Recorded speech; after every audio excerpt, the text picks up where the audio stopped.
கள்ளச்சாராயத்தை அருந்தி கள்ளக்குறிச்சி அருகே இருக்கின்ற கருணாபுரம் கிராமத்தை சார்ந்த ஏறக்குறைய 50 பேருக்கு மேலே இறந்து போயிருக்கிறாங்க. ஒரு 150 பேர் பாதிக்கப்பட்டு தொடர்ச்சியாக சிகிச்சையில் இருக்கிறாங்க. நிறைய பேர் போய் பார்த்தாங்க, நடிகர் எல்லாம் பார்த்தாங்க, அரசியல் கட்சி தலைவர்கள் சில பேர் போய் பார்த்தாங்க. அண்ணன் சீமான் மட்டும் நீங்கள் ஏன் பார்க்கலன்னு நீங்கள் கேட்குறீங்க. என்னவா இருக்கும்? அவரே அண்ணனே விரிவாக பதில் சொல்லியிருக்கிறாரு. இதில் என்ன சமூக கோபம் தான், ஆட்சியாளர்கள் மீதான கோபம், சமூக கோபம். ஏன்னா நான் கள்ளச்சாராயம் குடிச்சிட்டு எதுக்கு போய் சாகுற? நீனே வறுமை நிலையில் இருக்க, ஏழ்மை நிலையில் இருக்க, ஒவ்வொரு நாளும் உழைத்தால் தான் காசு, உழைக்கிற காசு 300 ரூபா 400 ரூபா சம்பாரிச்சு அதில் போய் 150 ரூபாய்க்கு கள்ளச்சாராயத்தை குடித்து விட்டு இறந்து போற. அது என்ன? அந்த சாராயத்தில் எதை போட்டு கலக்கணும், என்ன செய்யறான்னு யாருக்குமே தெரியாது. ஆண் பெண் அத்தனை பேரும் பேதம் இல்லாம சாராயத்தை கொண்டு போய் குடிச்சாதெல்லாம் பணக்காரன் கிடையாது. ஏழை எளிய மக்கள், பட்டியல் சமூகத்தை சார்ந்த மக்கள், துப்புரவு தொழிலாளர்கள் தான் எல்லாம் போய் இறந்திருக்காங்க. ஏற்கனவே மரக்காணம் பகுதியில் 2023 போன ஆண்டு 2023 மரக்காணத்தில் இதே மாதிரி கள்ளச்சாராயம் குறித்து 14 பேர் செத்து போனாங்க. அப்போ இது உடலுக்கு கேடு என்று தெரிகின்றது. அதுவும் அரசாங்க கடையில் விற்கிற சாராயம் இல்லை, எதையோ காட்சி விற்கிறான். அப்ப போதைக்காக நீங்கள் போய் அதை குடித்து விட்டு இறந்து போறீங்க. அப்ப தெரிந்தே ஒரு மரணத்தை தேடி போறீங்க, தெரிஞ்சே தவறு செய்றீங்க. அப்ப தெரிஞ்சே தவறு செஞ்ச உங்களை போய் ஏன் பார்க்கல, ஏன் நீங்க பார்க்க வரல அப்படின்னு கேட்கறதெல்லாம் அபத்தமான கேள்வி. அதைத்தான் அண்ணன் சீமான் தெளிவா சொல்றாரு. நீ இந்த மாதிரி தவறு செய்தவனுக்கு எதற்காக 10 லட்சம் ரூபாய் கொடுக்குறீங்க, நிதி கொடுக்குறீங்க அரசாங்க வரி பணத்துல? அப்ப சாராயம் குடிக்காதவனுடைய வரி பணமும் அதுல போகுது, சாராயம் குடிக்காதவனுடைய வரி பணமும் போகுது. அந்த பணத்தை எடுத்து நீங்க ஏன் அவனுக்கு கொடுக்குறீங்க? அப்ப இந்த 10 லட்சம் ரூபாய் கொடுக்கிறது தப்பு இல்ல. யாரு காசுல இருந்து கொடுக்கணும்னா அறிவாலய அறக்கட்டளை இருக்குல்ல, திமுக அறக்கட்டளை காசு, அந்த காசுல இருந்து கொடுக்கணும். மு.க. ஸ்டாலின் வீட்டு காசுல இருந்து கொடுக்கணும், துர்கா ஸ்டாலின் வீட்டு காசுல இருந்து கொடுக்கணும். இந்த மந்திரியா இருக்காருல முத்துச்சாமி, மதுவிலக்கு சம்பந்தமா கலால்துறை மந்திரியா இருக்காரு பாருங்க, முத்துச்சாமி காசு எடுத்து கொடுக்கணும். மாவட்ட ஆட்சித்தலைவர் கண்டுகொள்ளாம இருந்தாரு பாருங்க, அவர் சம்பளத்தை பிடிச்சு கொடுக்கணும். அதே மாதிரி மாவட்ட கண்காணிப்பாளர், காவல்துறை கண்காணிப்பாளர், அவர் காசு எடுத்து கொடுக்கணும். தாசில்தார் காசு எடுத்து கொடுக்கணும், விஓ காசு எடுத்து கொடுக்கணும். அப்ப பொதுமக்களுடைய காசு வரி பணத்தை எடுத்து நீங்க கொடுக்கிறதுக்கு யார்? உங்களுக்கு அந்த சட்டம் எங்கிருந்து வந்தது? உன்னுடைய நிர்வாக கோளாறு. அந்த பகுதியில் தொடர்ச்சியாக கள்ளச்சாராயம் காய்ச்சப்படுதுன்னு அவன் காய்ச்சறவனே சொல்றான். 25 வருஷமா காய்ச்சிக்கிட்டு இருக்கேங்கிறான். ஒருத்தன் 40 வருஷமா கள்ளச்சாராயம் தான் குடிக்கிறேங்கிறான். அப்ப அவனே ஒப்புதல் வாக்குகளை கொடுக்கும் பொழுது நீங்க உங்களுடைய நிர்வாக திறன்மின்மை, காவல்துறை கண்டுகொள்ளாமல் அவன்கிட்ட லஞ்சம் வாங்கினது, தாசில்தார், விஓ, தலையாரி, அந்த பகுதி இருக்கின்ற சட்டமன்ற உறுப்பினர், அவருடைய தம்பி சட்டமன்ற உறுப்பினர் உதயசூரியன், அவங்க தம்பி குமரன், அங்க இருக்கின்ற திமுகவுடைய நகர செயலாளர், இவன் எல்லாருக்கும் மாதம் லஞ்ச தொகை போகுது. இதை வாங்கித்தான் நீ கள்ளச்சாராயத்தை காய்ச்சி எவனுக்காலும் கொடு, யார் வேணாலும் சாகட்டுங்கிறான். அப்ப இவர்கள் தான் இவருடைய காசை எல்லாம் பறிமுதல் செய்து 10 லட்சம் இல்ல 50 லட்சம் கொடுத்தா கூட நம்ம சந்தோஷப்படலாம், வரவேற்கலாம்.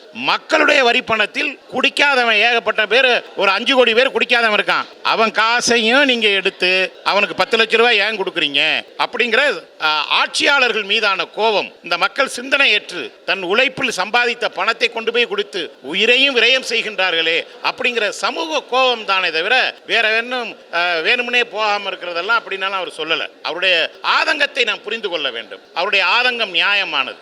வணக்கம். கன்னியாகுமரி மாவட்டத்தில் நேற்று நாம் தமிழர் கட்சி ஒரு ஆர்ப்பாட்டத்தை முன்னெடுத்தார்கள். எந்த நோக்கத்திற்காக என்றால், கன்னியாகுமரி மாவட்டத்தில் தொடர்ச்சியாக கனிம வள கொள்ளை நடந்து வருகின்றது. அதை கண்டித்தும், கள்ளக்குறிச்சி பகுதி கருணாபுரத்தில் கள்ளச்சாராயம் குடித்து இதுவரை 51 பேர் மரணமடைந்திருக்கின்றார்கள். இதை கண்டித்தும் கன்னியாகுமரி மாவட்ட காவல்துறையிடம் அனுமதி கேட்டிருக்கின்றார்கள். அவர்கள் அனுமதி மறுத்திருக்கின்றார்கள். காவல்துறை அனுமதியை மீறி நாம் தமிழர் கட்சியினர் ஒரு மாபெரும் ஆர்ப்பாட்டத்தை நடத்தி கைது செய்து நேற்று இரவு 9 மணி அளவில் எல்லோரையும் விடுதலை செய்யப்பட்டிருக்கிறாங்க. அதாவது அனுமதி கொடுத்தாதான் நம்ம ஆச்சரியப்படணும். திராவிட முன்னேற்ற கழகம் மோடிக்கு எதிராக பாசிச எதிர்ப்பு நாடகத்தை நடத்தி வருகின்றது. ஜனநாயகத்தை பற்றி வாய்களிய பேசுகின்றது. சமூக நீதியை பற்றி திராவிட முன்னேற்ற கழகம் வாய்களிய பேசுகின்றது. ஆனால் அதிகாரத்தில் இருந்து கொண்டு நரேந்திர மோடி எப்படி இந்திய ஒன்றிய அளவில் பாசிசத்தை திணித்து ஜனநாயகத்தை மறுக்கின்றாரோ, அதே போலதான் தமிழ்நாட்டில் திராவிட மாடல் அரசு கருத்துரிமையை நசுக்குகின்றது, ஜனநாயகத்தை மறுக்கின்றது.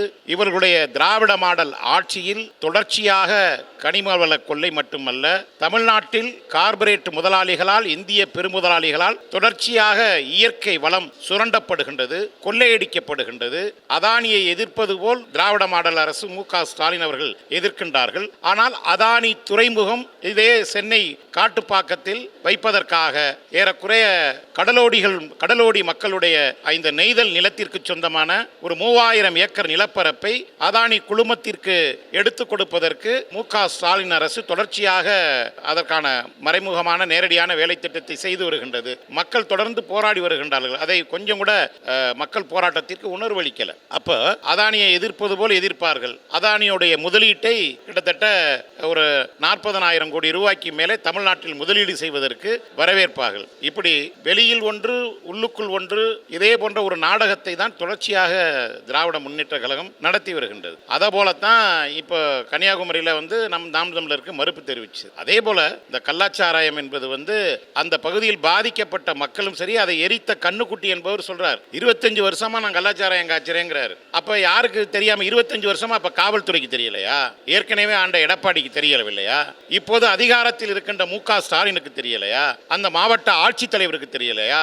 உள்ளூர்ல இருக்க தலையாரிலிருந்து, கிராம நிர்வாக அலுவலிருந்து, தாசில்தாரிலிருந்து, விஓலிருந்து யாருக்குமே தெரியாமல் தான் 25 வருடமாக அந்த பகுதியில் கள்ளச்சாராயம் காட்சி வர்றாங்களா? அப்ப இது அப்பட்டமா ஏற்கனவே அதிமுக ஆட்சியாளர்களுடைய ஆசையோடு அது நடந்திருக்கின்றது. இப்பொழுது திமுக ஆட்சியாளர்களுடைய ஆசையோடு இது நடந்திருக்கின்றது. இன்னும் சொல்ல போனால் ஏறக்குறைய 70 அடுப்புகளை வைத்து கள்ளச்சாராயம் காய்ச்சுவதாகவும், ஒரு அடுப்புக்கு 10,000 வீதம் 7 லட்சம் ரூபாய் மாதம் சம்பந்தப்பட்ட உதயசூரியன் பேரை பாருங்க. கள்ளக்குறிச்சி தொகுதியோட சட்டமன்ற உறுப்பினர் பேர் உதயசூரியன். அப்ப உதயசூரியன் கட்சியில் இருக்கிற உதயசூரியன் எப்படி இருப்பாரு? உதயாத சூரியனா தான் இருப்பாரு, வசூல் மன்னனா தான் இருப்பாரு. தலைவன் 10 அடி பாய்ந்தால் குட்டி 16 அடி பாய்வது போல அவங்க தலைமை எப்படி இருக்கின்றதோ அதே போலதான் இவர் மாதம் 7 லட்சம் ரூபாய் வாங்கிக்கிட்டு கள்ளச்சாராயம் காய்ச்சுவதற்கு அனுமதி கொடுத்திருக்கின்றாரு. அப்புறம் இதுல நல்ல சாராயம் வேற அவங்க காய்ச்சுறாங்களாம். அந்த நல்ல சாராயம் எப்படின்னா சங்க இலக்கிய பாடல்கள்ல உள்ளது போல அந்த சூத்திரத்தின் அடிப்படையில் அல்ஜிப்ரா சூத்திரத்தை பயன்படுத்தி கணக்கு போடுறது மாதிரி சங்க இலக்கியத்தில் உள்ள ஃபார்முலாவை பயன்படுத்தி நல்ல சாராயம் காட்சி எம்எல்ஏ, எம்பி, காவல்துறை அதிகாரி சென்னை கோட்டை வரையும் போகுதான். நான் சொல்லல, அங்கிருந்து வர்ற கள தகவல்கள் அது மாதிரி சொல்கின்றது. அங்க இப்ப இருக்கிற பெண்களே சொல்றாங்க, நீண்ட காலமா அது நடந்துகிட்டு இருக்குங்க அப்படின்னு. எனவே இதையெல்லாம் கண்டிச்சு தான் ஆர்ப்பாட்டத்துக்கு அனுமதி கேட்கிறாங்க. அப்ப இதெல்லாம் இந்த உண்மையெல்லாம் வெளி உலகத்திற்கு வந்துவிடும் என்றுதான் இவர்கள் அனுமதியை மறுக்கிறாங்க. அதனால தொடர்ச்சியா அனுமதி மறுப்பாங்க. ஏன்னா நாங்க ரொம்ப தூய்மையான ஆட்சி நடத்துறது மாதிரி இவங்க நடித்து கொண்டிருந்தார்கள். இப்பொழுது கள்ளச்சாராயத்தில் ஏறக்குறைய 51 பேருக்கு மேல இறந்து போனதுல மிகப்பெரிய ஒரு அவப்பெயர் இந்தியா முழுக்க காரி துப்புற அளவுக்கு இந்த ஆட்சி நடந்து கொண்டிருக்கின்றது என்று இந்தியா முழுக்க எல்லாருமே தெரிஞ்சு போயிடுச்சு. அதனால அனுமதியை இவங்க தொடர்ச்சியா மறுப்பாங்க. இதான் யதார்த்த உண்மை. அனுமதி கொடுத்தாதான் நம்ம ஆச்சரியப்படணும்.